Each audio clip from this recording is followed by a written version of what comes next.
wasiirka wasaaradda maaliyadda ee Soomaaliland Cabdicasiis Maxamed Soomaali iyo agaasimayaal sare oo la socday ayaa saaka amuunadii hore kormeer ku waabariistay hay'adaha dawladda ee ay ka mid ka yihiin kasamka dekada hamaha shidaalka fiiska cashuuraha bariga dawladda hoose iyo waliba rugta kutubta ee magaalada Berbera goobahan ayaa isugu jiray qaar madaxdii xukuumadda ay joogeen iyo qaar ay ka maqnaayeenba waxaana warbixin kala duwan wasiirka halkaasi ku siiyay madaxdii iyagu goobjooga ahaa ee shaqadooda gudanayay gacmo isqabsi iyo horumarinta dalka anaga oo isla wax hay'ad qabsato waa wixii ugu weynaaye ama hay'ad dawlad qabsato mashruuca nimanka dekada balaarintiisu waana ka badan tahay khidmadda iyo service-ka dekada soo gala hawsha aan halka ka qabanay cabirkiisuna waa 150 mitir oo dhinaca bari galbeedka iyo 110 mitir oo dhinaca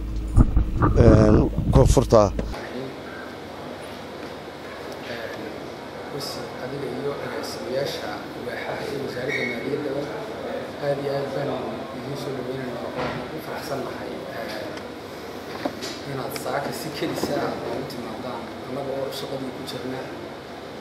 الحمد لله وحنا صودا ماضي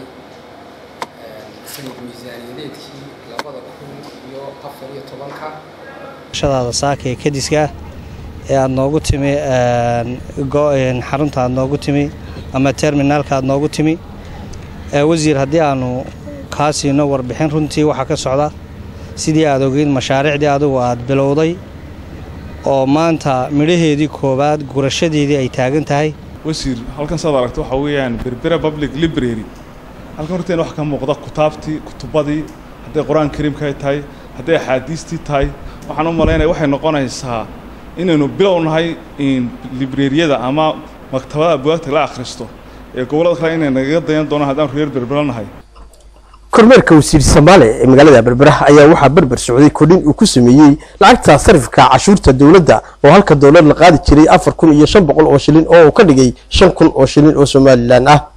waxa kale wasiir Soomaali lacag ku soo rogay warqadda intriga ee cashuurta dawladda lagu qaban jiray kasabka taas oo aan kasabku awal wax lacag ka qaadi jirin waxa uu ka dhigay 100000 oo shilin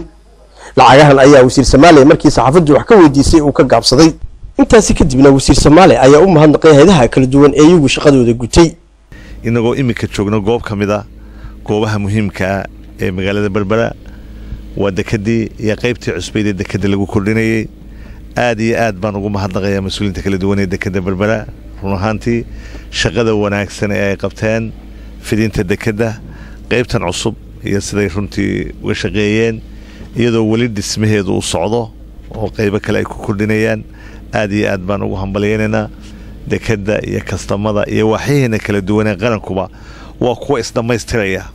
hay'adii qaranka u xil saartay dabagalka iyo ka shaqaysiinta hay'adaha qaranka iyo ka hortagga musuqmaasuqa ee odadka loo yaqaanay inay fadhiidahayd 4 sano ee u dambeysay Yaasiin Jaamac Ali